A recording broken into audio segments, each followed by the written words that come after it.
LSDM-ja dorëzoi kallëzim penal ndaj ministrit të shëndetësisë dhe zyrtarëve tjerë për ndotjen e ujit në Gostivar.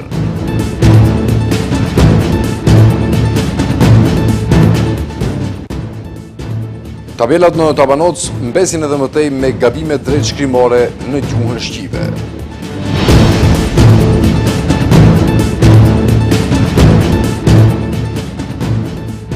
Regjistrohet ulje ndjeshme e çmimeve të dizelit dhe të benzinave.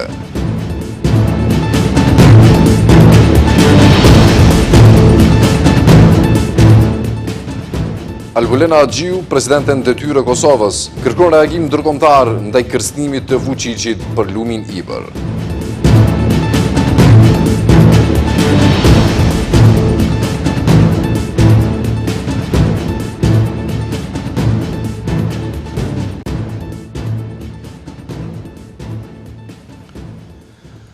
Të nduar shikues, përshëndetje. LSDM-ja po kërkon përgjegjësi penale për drejtuesit e institucioneve shëndetësore për rastin e helmimit në Gostivar. Partia opozitare ka ngritur kallëzim penal në kundër ministrit të shëndetësisë Sasho Klekovski, drejtoreshës së Institutit për Shëndet Publik Maria Andonovska, drejtorit të Inspektoratit Shtetëror Sanitar dhe Shëndetësor Kiril Lazov, si dhe drejtorit Qendrës për Shëndetin Publik në Tetov Shpend Ahmeti. Partia opozitare maqedonase LSDM sot ka dorëzuar kallëzim penal kundër ministrit të shëndetësisë Sasho Klekovskit, drejtoreshës së Institutit për Shëndet Publik Maria Andonovskës, drejtorit të Inspektoratit Shtetëror Sanitar dhe Shëndetësor Kiril Lazarovit, si dhe drejtorit të Qendrës për Shëndetin Publik në Tetov Shpend Ahmeti. Ata akuzohen nga LSDM-ja për mosveprim dhe vonesë në ndërmarrjen e masave pas ndotjes së ujit në Gostivar, situatë që sipas opozitës çojnë në një krizë serioze shëndetësore. Nga LSDM-ja thonë se për më shumë se një muaj nuk ka pasur përgjegjësi institucionale për rastin, ndërsa kërkojnë që përgjegjësia të mos mbetet vetëm në nivel lokal. Ekzistojnë dyshime të bazuara se gjatë periudhës nga qershori i vitit 2026 e deri më sot, në cilësinë e personave zyrtar apo përgjegjës në institucionet që drejtojnë, nuk kanë ndërmarrë veprimet dhe masat e nevojshme për mbrojtjen e shëndetit të qytetarëve dhe parandalimin e pasojave nga ndotja e ujit në Gostivar. Ata nuk kanë respektuar rregulloret për mbrojtjen e njerëzve dhe mjedisit. Sipas opozitës, rreth 5.000 qytetarë kanë kërkuar ndihmë mjekësore, ndërsa institucionet kanë reaguar me vonesë ndaj shqetësimeve shëndetësore dhe ndotjes së ujit. Nga LSDM-ja pretendojnë se qytetarët për 22 ditë kanë konsumuar ujë të ndotur dhe se edhe pse çdo ditë rreth 200 persona paraqiteshin me probleme shëndetësore, për 5 ditë nuk ishte ndërmarrë asnjë veprim për të përcaktuar shkakun. Сите овие непостапувања доведоа до сериозни. Informacionet për gjendjen e ujit u fshehën qytetarëve dhe asnjëherë nuk u publikua analiza apo raporti përkatës. Të gjitha këto mosveprime çuan në pasoje serioze dhe të rënda për shëndetin e qytetarëve të Gostivarit. Me këto veprime dhe mosveprime, të kallëzuarit dyshojnë se kanë kryer disa vepra penale që ndiqen sipas detyrës zyrtare. Nuk ka skandal më të madh e as papërgjegjshmëri më të madhe se sa të luash në këtë mënyrë me jetën e qytetarëve. LSDM-ja kërkon nga Prokuroria Publike të hetojë të gjitha pretendimet e përfshira në kallëzimin penal dhe të përcaktojë përgjegjësinë e institucioneve dhe personave të përfshirë. Nga partia opozitare thonë se rasti nuk duhet të mbetet pa epilog dhe se përgjegjësia sipas tyre duhet të jetë edhe politike edhe penale. Kujtojmë se gjithçka nisi në Gostivar me paraqitjen e një numri të madh qytetarësh me simptomat e helmimit pas konsumimit të ujit të ndotur. Situata u përshkallëzua kur mijëra qytetarë kërkuan ndihmë mjekësore dhe në qytet u shpall epidemi. Rasti nxiti reagime të shumta dhe akuza për reagim të vonuar të institucioneve, ndërsa tani çështja ka marrë edhe epilog juridik me kallëzime penale ndaj disa zyrtarëve. Hetimi pritet të tregojë se kush mban përgjegjësi për krizën shëndetësore që tronditi Gostivarin. Edhe partia në pushtet VMLO DPMNE ka kërkuar hetime për zbuluar nëse ka pasur mosveprime institucionale që kanë rrezikuar shëndetin e qytetarëve. VMLO DPMNE akuzon ish-ministrin e shëndetësisë Venko Filipçe dhe partinë që tani më ai udhëheq LSDM-n se për vite me radhë kanë qenë në dieni për problemet me ujin në Gostivar, por nuk kanë ndërmarrë masa për zgjidhjen. Partia në pushtet VMRO të PMN kërkon nga Prokuroria Publike që të hetojë edhe përgjegjësinë e ish-pushtetit për gjendjen me ujë në Gostivar dhe të përcaktojë nëse ka pasur mosveprime institucionale që kanë rrezikuar shëndetin e qytetarëve. VMRO të PMN akuzon ish-ministrin e Shëndetësisë Venko Filipçe dhe partinë që tani më i udhëheqë LSDM se për vite me radhë kanë qenë në dieni për problemet me ujë në Gostivar, por nuk kanë ndërmarrë masa për zgjidhjen e tyre. Martin Andonovski nga kjo parti theksoi se institucionet shtetërore gjatë qeverisë së LSDM-s kanë dërguar raporte se uji në Gostivar nuk ishte i sigurt për pije, por këto informacione sipas tyre u janë fshehur qytetarëve. Prokuroria Publike duhet të hetojë heshtjen e Filipçes dhe të pushtetit të LSDM-s, i cili ka lejuar që banorët e Gostivarit të helmohen me vite, pa e ditur se nga çfarë më pas u shkaktohen sëmundjet. Llumi i LSDM-s, të paktën ajo që mund të bënin, ishte të kërkonin falje dhe të dhuronin ndonjë pako me ujë për banorët, por këtë nuk e presim, sepse ata nuk kanë as nder dhe as reputacion. Sipas VMRO të PMN-s, problemi me ujin në Gostivar nuk është i ri, por është pasojë neglizhencës shumëvjeçare të pushteteve lokale. Nga partia e Kristian Miskoskit, akuzojnë gjithashtu Filipçen, BDI-n dhe partinë e Taravarit se në vend që të merren me zgjidhjen e problemit, po e politizojnë situatën. Ata pretendojnë se qeveria e udhëhequr nga VMRO të PMN-ja ka siguruar ujë teknik për përdorim, ndërsa qytetarëve u shpërndahet çdo ditë edhe ujë ambalazhuar për pije. Tabela në pikën kufitare Tabanoc vazhdon të qëndrojë me gabimet rreshtimore në gjuhën shqipe. Televizioni Shenja ishte edhe sot në terren për të parë nëse është ndërmarrë ndonjë mas për korrigjimin e gabimeve. Edhe pas disa denoncimeve nga televizioni Shenja, tabela në pikën kufitare në Tabanoc në gjuhën shqipe vazhdon të qëndrojë me gabimet drejtshkrimore. Televizioni Shenja ishte edhe sot në terren për të parë nëse është ndërmarrë ndonjë mas për korrigjimin e gabimeve, por edhe kësaj here gjendja mbetet e njëjtë. Tabela vazhdon të jetë vendosur me të njëjtat gabime pavarësisht denoncimeve të bëra më herët. Sepse nuk është marrë ndonjë mas e tillë, kërkuan përgjigje edhe nga ndërmarrja publike për rrugët shtetërore, por deri në këto momente nuk ka asnjë përgjigje. Kujtojmë se disa ditë më parë në tabelën e hyrje të shtetit, ku shkruhej Republika e Maqedonisë së Veriut, përveç 3 gjuhëve, maqedonaste, angleze dhe frenge, mungoi gjuha shqipe, gjuhë që e flasin rreth 30% të popullsisë në vend. Por reagimet e forta në opinion vunë në lëvizje institucionet, me çka tabela u ndryshua dhe shqipja u vendos aty ku e kishte vendin, por me gabime drejtshkrimore e cila vazhdon të jetë e njëjtë edhe sot. Jo vetëm kaq, para pak kohe, gjuha shqipe u tentua të hiqe edhe nga tabela në pikën kufitare në Blac, e cila pas reagimeve të shumta më njëherë u ndryshua dhe në tabel u kthye edhe gjuha shqipe dhe pa gabime drejtshkrimore. Gushti sjell lajme të mira për shoferët pasi nga sonte çmimi i derivatave të naftës do të ulet ndjeshëm. Komisioni Rregullator i Energjetikës ka miratuar një vendim me cilin ulen çmimet me pakisë të benzinave, naftës, vajt ekstra të lehtë, pranvistri dhe mazutit. Sipas vendimit të ri të Komisionit Rregullator, çmimi i benzinës 95 do të ulet me 4 denar për litër dhe do të shitet me 87 denar. Për të njëjtën shumë prej 4 denar për litër ulet edhe benzina 98, i cila tani do të shitet për 80 denar. Ulje më të madhe ka shënuar nafta, me çka dizeli ulet me 8 denar për litër dhe do të shitet për 91.50 denar.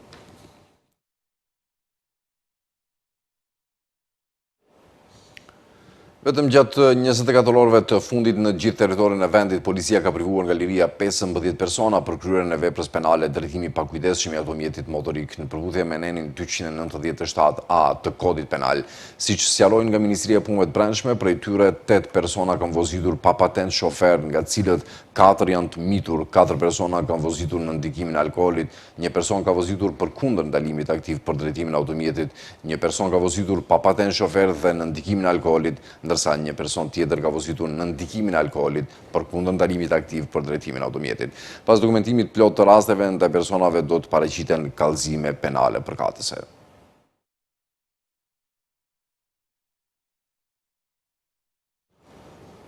Fluksi i madh i udhëtarëve, veçanërisht gjatë sezonit të pushimeve, ka krijuar ngarkesë të konsiderueshme në këtë pikë kufitare. Në pikën kufitare në Tabanoc po vijojnë kolonat e gjata të automjeteve. Udhëtarët po presin me orë të tëra për të kaluar kufirin. Në pikën kufitare në Tabanoc po vijojnë kolonat e gjata të automjeteve. Udhëtarët po presin me orë për të kaluar kufirin, i cili po shkakton vonesa dhe nervozizëm tek drejtuesit.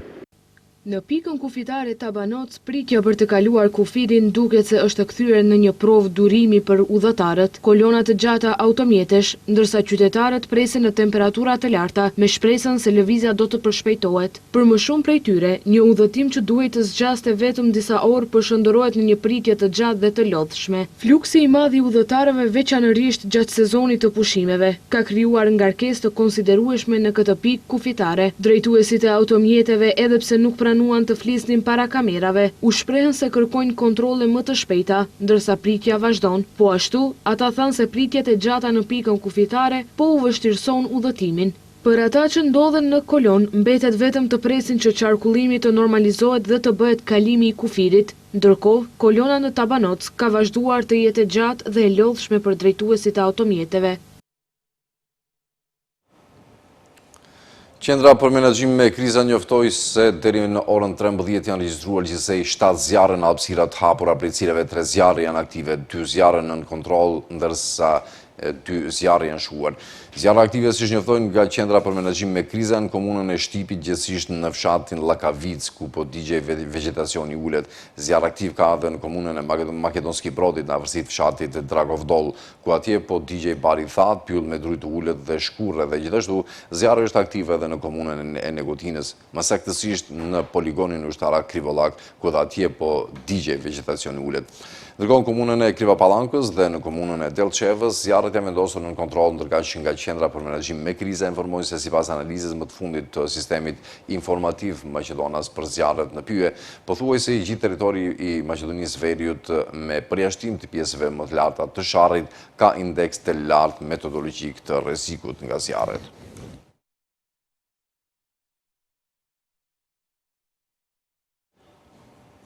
Autoritetet shëndetësore u kërkojnë qytetarëve që të shmangin aktivitetet e sforcuara fizike gjatë ditës nga ora 11 deri në orën 17. Davis Draveski nga Instituti i Shëndetit Publik sqaroi se nëse jashtë është 39 gradë, kondicionerët duhet të vendosen në rreth 25, në mënyrë që trupi të mund të përshtatet nëse del jashtë.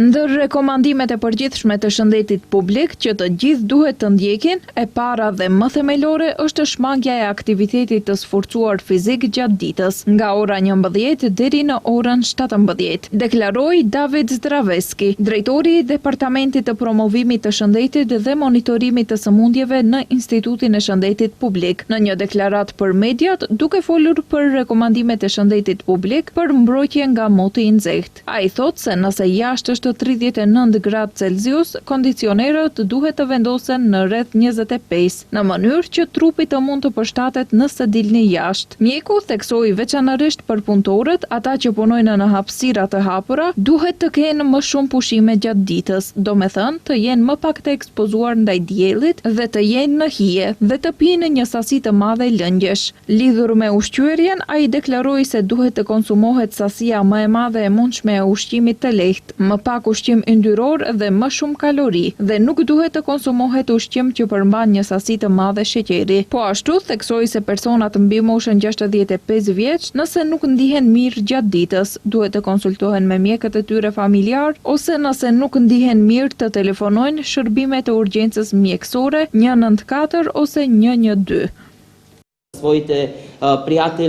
Rekomandime shtesë që duhet të ndiqen janë larja me rregull të gjatë ditës, pra disa herë me ujë të vakët, ose nëse është nevojshme qëndrimi në dhoma më të freskëta. Ata që punojnë brenda ose janë në shtëpi duhet të jenë në dhoma me ajër të kondicionuar. Nëse temperatura jashtme është mbi 35 gradë Celsius, duhet të dihet se dhomat me ajër të kondicionuar duhet të kenë kondicioner, jo ventilator, sepse ventilatori ndihmon deri në 35 gradë. Mbi 35 është më mirë të jeni në dhoma me ajër të kondicionuar, me perde të ulura dhe dritare të mbyllura siç duhet. Pas orës 17, rekomandohet që dritaret të jenë të hapura dhe të keni ventilim shtesë të ajrit.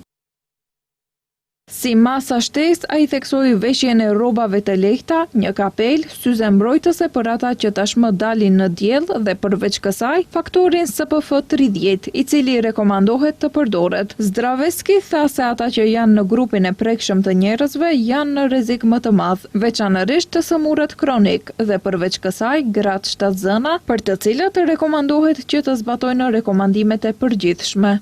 Ai gjithashtu konfirmoi rekomandimin që personat e moshuar mbi 65 vjeç të mos përdorin fura dhe pajisje nga ora 13 dhe nëse kjo mund të shmanget, sepse siç tha ai, ato krijojnë më shumë nxehtësi dhe mund të kenë një ndikim negativ. Zdravecki gjithashtu ndau simptomat themelore të goditjes nga nxehtësia që mund të ndodhin për shkak të ekspozimit në diell. Këto janë simptomat të përgjithshme si marramendje, dhimbje koke, humbje të vetëdijes dhe dhimbje muskulore mund të shfaqen në përputhje me rrethanat, nëse ndodhe një spazm muskulore dhe nëse nuk rregullohet me ujë të ftohtë dhe hidratim të mjaftueshëm brenda një ore, atëherë përveç kësaj duhet të thirret më njëherë një shërbim mjekësor urgjent. Kjo do të thotë se duhet të tregohet të kujdes, gjithashtu lëkura e ngrohtë dhe e thatë do të thotë se duhet të dallohet edhe më njëherë duhet të thirret një ambulancë ose, nëse është e mundur, duhet të shkojnë te mjeku i familjes për konsultim. Ndërkaq mot shumë i nxehtë me temperatura deri në 40 gradë Celsius, sipas sinoptikantëve pritet në 2 ditët e ardhshme, ndërsa një freskim i lehtë pritet nga e enjtja.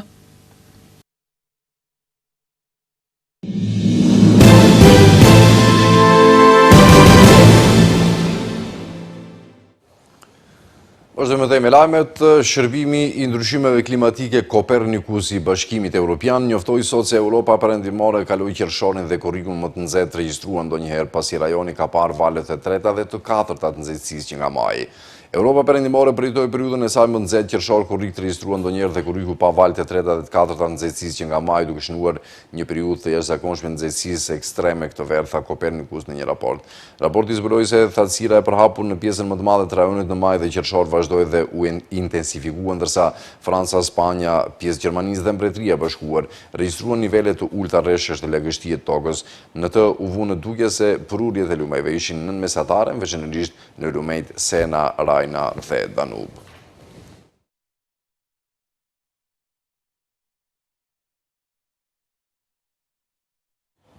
Autoritetet kineze kanë evakuuar mbi 1 milion njerëz nga shtëpitë e tyre në Kinën lindore, përfshirë kryeqytetin financiar Shanghai, ndërsa tajfuni Dolphin po afrohet në tokë. Tajfuni solli shifra të rrëmbyeshme dhe ndaloi transportin në gjithë rajonin, gati 1000 fluturime u aneluan vetëm në Shanghai të hënën.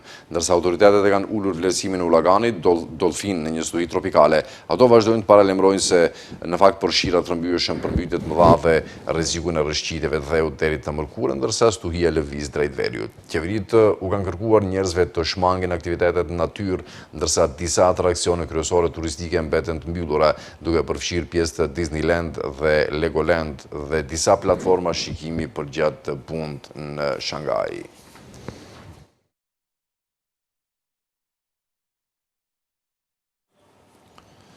Irani vazhdon të këmbgul në kërkesat e tij për hapjen e ngushticës së Hormuzit. Zëdhënësi i Ministrisë së Jashtme të Iranit Ismail Baghei ka thënë se Irani nuk do ta rihapë Hormuzin derisa SHBA-ja të plotësojë kushtet e Teheranit.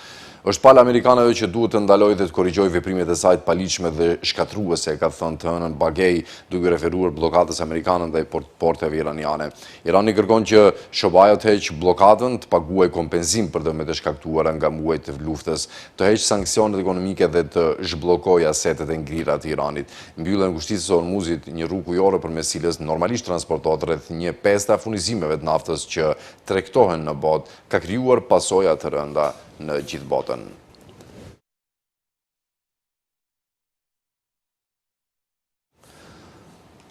Autoritetet e Kosovës e kanë quajtur retorik agresore deklaratën e fundit të presidentit serb, i cili paralajmëroi se po shqyrtojnë ndryshimin e rrjedhës së lumit Ibër, një burim jetik për furnizimin me ujë të Kosovës.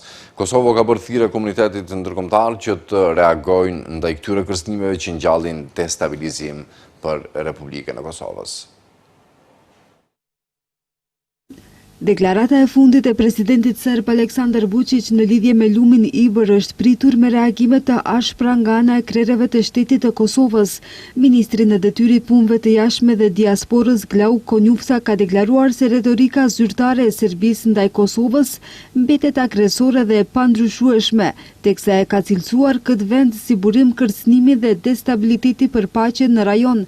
Edhe presidentja në detyre e Kosovës Albulena Haxhiu e ka quajtur shqetësim serioz dhe për t'u adresuar kërcënimin e presidentit të Serbisë, duke ju bërë thirrje diplomatëve të flasin për këtë kërcënim serioz të Serbisë ndaj Kosovës në vendet ku shërbejnë. Ndërhyrja e njëanshme në rrjedhat ujore ndërkufitare do të kishte pasoja shumë përtej një çështje teknike, nga se do ta prekte sigurinë ujore, energjetike, mjedisore dhe njerëzore të Republikës tonë. Për këtë arsye, diplomatët tanë duhet i bëjnë të njohura këto deklarata në kryeqytetet ku shërbejnë dhe t'i informojnë qeveritë e vendeve pritëse për natyrën dhe pasojat e kësaj ideje absurde sa edhe kërcënuese. Duhet ta bëjmë të qartë se përdorimi i burimeve ujore si instrument presioni ndaj Kosovës është i papranueshëm dhe se ide të tilla që ringjallin qasje shoviniste dhe destabilizuese ndaj Kosovës duhet marrin vëmendjen dhe reagimin e duhur ndërkombëtar. Reagimet vijnë pas deklaratës së Vučićit të bërë gjatë ditës së diel ku tha se po e shqyrtojnë ndryshimin e rrjedhës së lumit Ibër në territorin e Serbisë për shkak të, siç tha, qëndrimit të autoriteteve të Prishtinës ndaj popullit serb në Kosovë. Mi smo već pozvali, znam Marko, stručnjake koji se bave time, to je građevinski sektor, inženjeri i svi ostali. Kad već toliko maltretiraju naš narod, da vidimo, imamo različite razloge za promenu vodotoka Ibra, pa ćemo da vidimo šta će da rade Albanci i kako će da se ponašaju. Sipas Vučićit, që nga viti 1985 ekziston një ide për të ndryshuar rrjedhën e lumit Ibër për nevojat e popullatës në qytetat afër liçenit, që si pasojë do ta thante ujmanin nga i cili furnizohet Kosova. Sipas tij, kjo mund të ndodhë me një vendim të qeverisë serbe. Kryeministri në detyri Kosovës Albin Kurti ka thënë se bisedimet për arritjen e një marrëveshjeje politike do të vazhdojnë me qëllim shmangjen e zgjedhjeve të reja. Kurti tha se është në komunikim me liderët politikë dhe se synimi është arritja e një marrëveshjeje që do t'i hapë rrugë zgjidhjes ngërçit institucional. Ndërkaq Kurti nuk ka treguar se kur do të thirret për herë të tretë vazhdimi i seancës konstituive të kuvendit. Kryeministra, do të pritet arritjen e një marrëveshje apo do të thirret seanca konstituive për arritjen? Jemi në komunikim edhe do të përpiqemi për çdo ditë që të arrijmë marrëveshje politike në mënyrë që të shmangim zgjedhjet e panevojshme të parësyshme, sepse ato vetëm sa do të përsëriten. Pra u bëj thirrje edhe një herë liderëve të partive të tjera që të diskutojmë e të merremi vesh, sepse qytetarët e Republikës së Kosovës nuk duan zgjedhje, duan zgjidhje. E zgjidhja është marrëveshja politike. Po mbyllim këtu këtë edicion të lajmeve të nderuar shikues për takuar sërish në orat 18:55. Mirëmbëjtje.